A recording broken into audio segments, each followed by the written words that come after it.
रामचंद्र कह गए सिया से ऐसा कलयुग आएगा. हिंदीमध्ये असा काहीतरी दोहा आहे जो कलियुगाचं वर्णन करतो. पण खरं सांगू का, आपल्या समोर रोज अशा काही घटना घडतायत की या कलियुगाचं वर्णन नेमकं कोणत्या शब्दात करावं ते कळना झालंय. रोज अशा अशा खतरनाक घटना कानावर पडतायत की या कलियुगाचा शेवट नेमका कसा असेल असा प्रश्न पडतोय. बरं, आता अलीकडं काही काळापर्यंत नुसते पुरुषच खून वगैरे सारखे मोठे गुन्हे करायचे. पण आता इतर क्षेत्रात झाली तशी महिलांची या गुन्हेगारी क्षेत्रात पण चांगलीच प्रगती झाली आहे. तुम्ही म्हणाल आता सिया आणि केतन प्रकरणानंतर परत काय झालं? तर जे झालं ते खूपच धक्कादायक आणि सहजासहजी विश्वास बसणार नाही असं काहीतरी झालंय.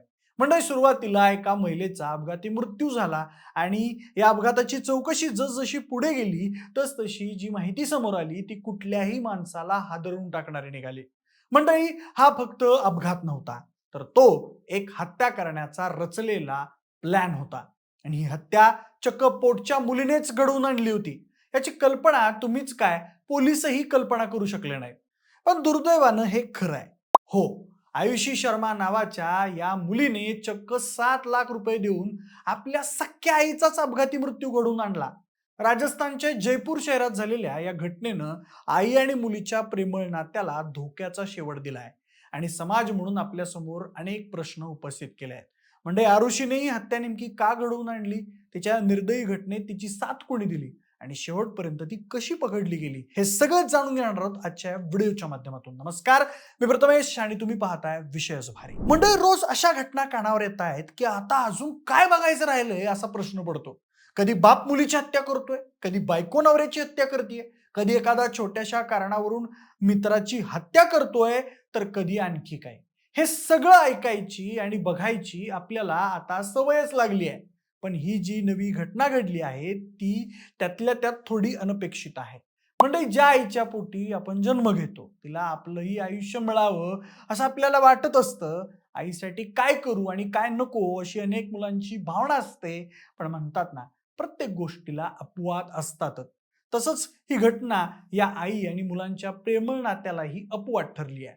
काही कुपुत्र असे जन्माला येतात की त्यांना त्यांची आई सुद्धा त्यांच्या सुखातला अडथळा वाटते. त्यातलीच एक आयुषी शर्मा. या 24 वर्षीय आयुषीने केवळ संपत्ती आणि अनुकंप तत्वावरील नोकरीच्या हव्यासापोटी स्वतःच्याच आईची अत्यंत क्रूरपणे हत्या घडवून आणली. नीरज शर्मा असं मृत आईचं नाव आहे. नीरज यांचे पती आणि आयुषीचे वडील विजय शर्मा हे न्यायालयात LDC म्हणून कार्यरत होते आणि वर्षभरापूर्वी त्यांचं निधन झालं. त्यांच्या निधनानंतर त्यांची नोकरी अनुकंप तत्वानुसार आई नीरज शर्मा यांना मिळाली आणि तिथूनच सुरू झालं त्यांच्या हत्येचं काउंटडाऊन. आयुषीला वडिलांची नोकरी हवी होती, पण आई नीरज यांच्यावर आयुषी आणि मानसिकदृष्ट्या कमवत असलेल्या 16 वर्षाच्या मुलाची जबाबदारी होती. त्यामुळे त्यांनी ती नोकरी स्वतःकडे ठेवली आणि आरुषीला अभ्यासावर लक्ष द्यायला सांगितलं.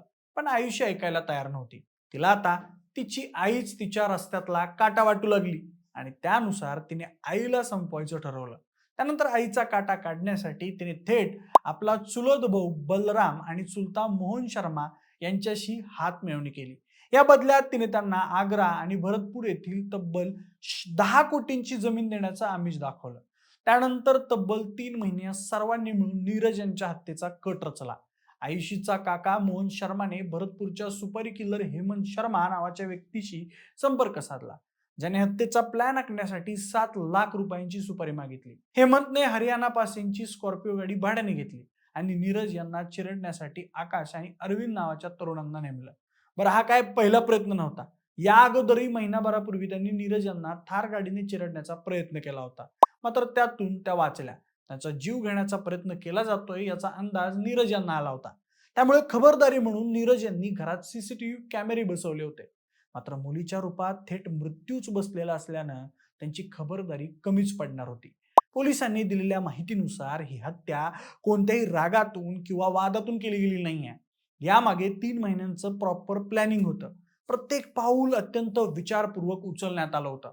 हत्येच्या प्लॅनिंगमध्ये अनेकांना जोडण्यात आलं, गाडीची सोय केली आणि ही हत्या न वाटता रस्ते अपघात वाटावा याची पूर्ण तयारी करण्यात आली होती.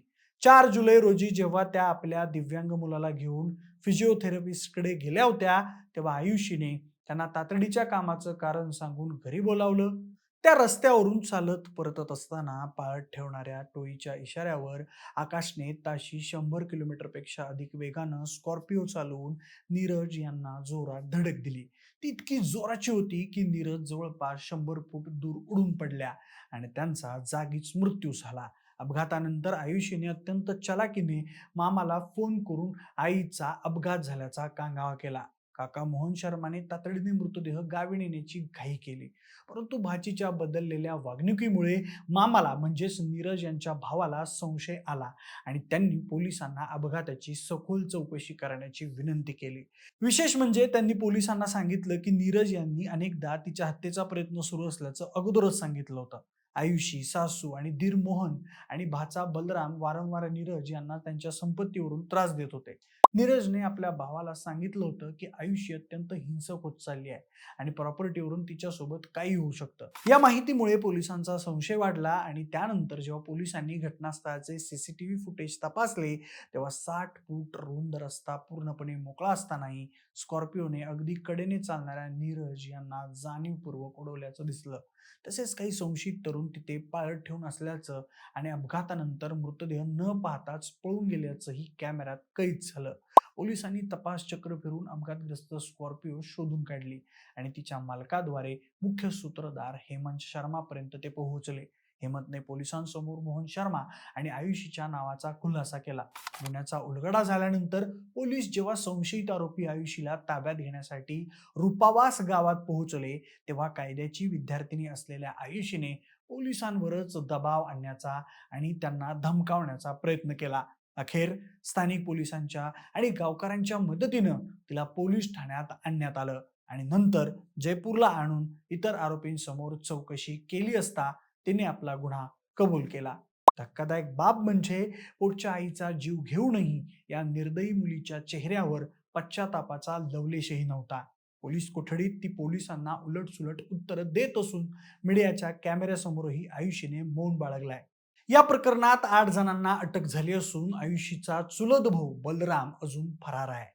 म्हणजे नीरज यांची हत्या झाली, आयुषी पकडली गेली, पण ही घटना मात्र आपल्या समाजासमोर अनेक प्रश्न निर्माण करून गेली आहे. पैसा आणि पॉवर यांचा लोभ माणसातली माणुसकी संपवत चाललाय आणि त्यामुळेच दिवसागणिक अशा अनेक घटना घडतायत. आणि दुःखाची गोष्ट म्हणजे आपण ऐकण्या आणि पाहण्यापलीकडे काहीच करू शकत नाही आहोत. आजचा दिवस ही तर घटना बघून विचार करण्यात सरला, पण येणारा काळ आपल्याला असं असून काय काय दाखवणार आहे याचा अंदाज लावणंही अवघड झालाय. मला या घटनेबद्दल आणि सध्याच्या सामाजिक स्थितीबद्दल काय वाटतंय ते मला कमेंट करून नक्की कळवा. सोबतच आपल्या विशेष भारीच्या YouTube चॅनलला सबस्क्राईब करायला अजिबात विसरू नका. धन्यवाद.